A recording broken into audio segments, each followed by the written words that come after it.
What up, YouTube? This your boy P Funk, aka the Bus Stop Philosopher. Um, Coming to you right now with Episode 9 of the No Broadcast. So anyway, in Episode 8, at what expense? I just posed the thought as to what's the expense are we willing to harm ourselves as a species in order to stave off our extermination. And I just mentioned a few things. It was about at least about around 10 minutes.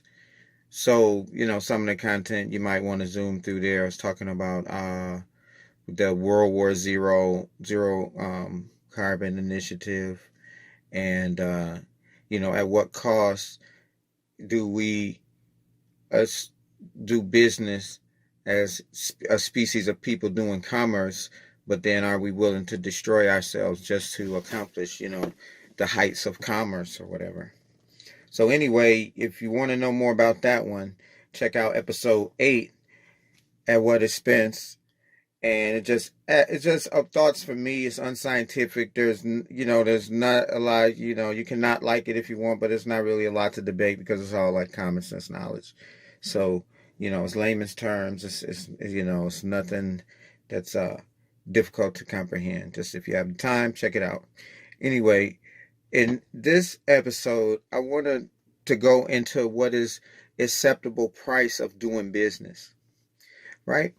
And we've seen a lot in about business lately, trade wars and, the global oil fight, oil fighting and everything else like that. And we have to, at some point, like the offshore drilling I'm just going to throw that in there too. We have to ask ourselves, at what at what is acceptable risk when we already know what's the results of certain things?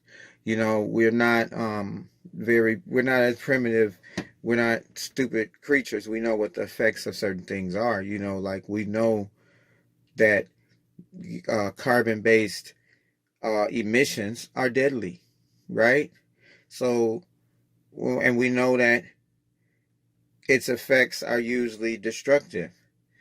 And so we have to stop avoiding as a species of people, and this is really taking into account major companies and corporations and countries, etc.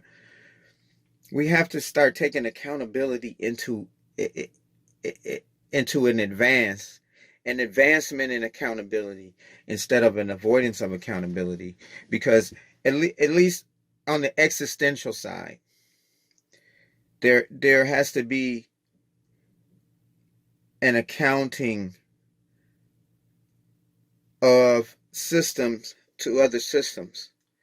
Okay, if you have one entity or system that's at the top and their eyes are so focused on a chart on the Wall Street, that's funny, right? Wall.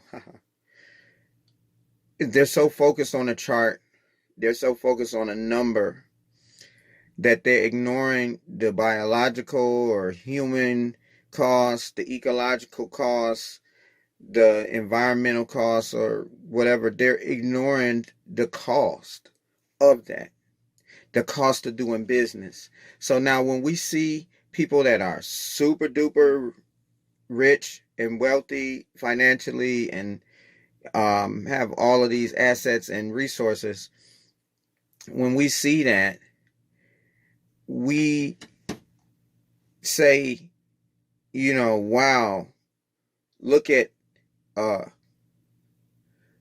price of what someone is. Like they have the net worth. You can go on Google or whatever and look up the net worth of, some actress or some movie star or something like that. And so we have to ask ourselves, what did we all pay for that? So like, for example, single-use plastics, or disposable, packaging for food. So now we went and made chain restaurants very, very wealthy, right? Etc. Whatever, chicken, burgers, fries, whatever it is, we made them super wealthy.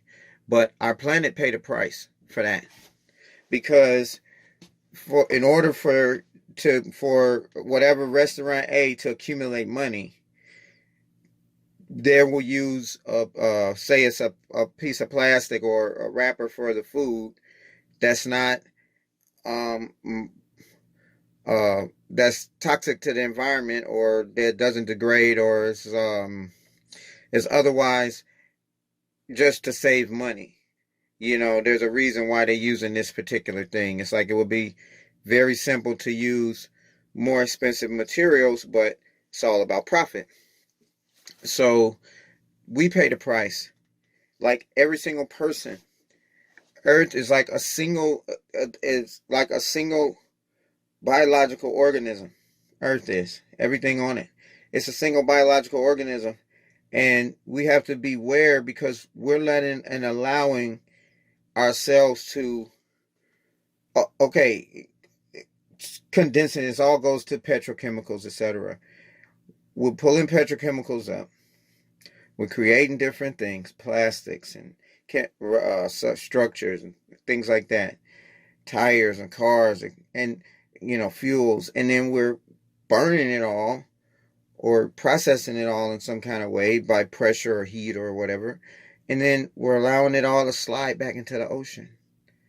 And it's not to behoove us to, like, we've already pushed the carbon emissions to a point where, like, people nowadays even recognize it, but we pushed it to a level that is or on the evolutionary scale, we stupid people, creatures, human creatures. We were supposed to solve this 40 years ago or even 50 years ago. We were supposed to solve this problem. Yes, you need diesel for locomotives, and they haven't, and stuff like that, sometimes ships or whatever. But what we burn is horrible. And then when we have a war, we say fuck the environment because we're having a war. So now we shoot down planes. Where's all that waste going? Ships get sunk. Where's all that waste going? Nuclear weapons get tested. Where's all of that going? And then you got the plastic mixed in with all of that garbage. And then you got the petrochemicals that eventually it runs off. And it's just like, one drop of this thing could pollute a whole system of that. And we just dumping it in by dumping it in. So I just had to ask, what's the cost of doing business? They're saying, with the Sync's quick delivery services is accumulating a lot of boxes. It's accumulating a lot of waste. It's accumulating, and that's the cost. That's where all of that money comes from. When you have these companies that's worth $1 trillion, it comes at the cost of things that goes globally, like what it costs to make a cell phone, or to make some type of some type of object of material of worth or whatever. What goes into that is a global system. And it doesn't matter if it's in the Gulf of Mexico or if it's in the Nile River. It doesn't matter. It's all connected. One single drop of the wrong thing can travel through a waterway and end up halfway around the world. And we do not, as a human species, we do not know what we're doing when it comes to manipulating all these things. What makes it so bad is that plastic is look at who runs the world right now. People who dig up fucking oil and shit like that, right? Gas, coal, whatever. That's who runs the world. They sell the shit so sloppy. The way fuel is sold is splashed all over the place. They measure it by different means or whatever. It's evaporating as it goes. It gets spilled. It's messy. It's flammable, etc. We don't care. Like the big companies that sell the petrol, they don't care when they make plastics. The accountability chain. Well, we just gave them the chemical to make the plastic. They made the bottle, so the bottle's in the water. That's their fault. Can't we don't? It's not valuable enough. I saw a video where in California, they went out trying to like turn in the plastic bottles for the resale or the refund, deposit amount, and nobody was taking them. Finally, they found a place to take them. Guys like, yeah, I'm buying them because it's the law, but I'm gonna end up probably, disposing of them. there's no value on that. But that is a high value thing when you dig up fucking oil and crude and carbon and all of that, and they just wasting it everywhere. Super tankers wasting it everywhere because it's greed. You know, the thing blew up in the Gulf of Mexico. It's greed. Slow down. We supposed to have been had this problem licked. All you need, and they were saying it with the World War Zero. All you need is storage sources for renewables. Once you can store the renewables, once you get the batteries, it's just like a lot of the stuff now. Once you get the batteries that could last around the clock or whatever, or powered halfway, you good. Because we living in a world right now where certain things, it just travels the whole globe. Killer bees, locusts, disease, pollution. You know, we need to, as a species, we need to get our shit together because right now they just got everybody, fighting to be, oh, I'm leading this group or that group. Everybody's fighting to be on this side of the issue or that side of the issue. There's only one issue. How can we all live? And if we try to improve our world, then even the lowest of the low will benefit from it, where now we have a system where the people that's elevated feel like they should be more elevated and there's nowhere else to go. So anyway, there's nowhere else for me to go with this conversation. I hope you enjoyed it, whatever, got something from it, gleaned some information. Maybe if you want to make a comment or whatever, you see, that's the name of it. I don't, it's just all strictly for sharing purposes. I love you all. Have a nice day.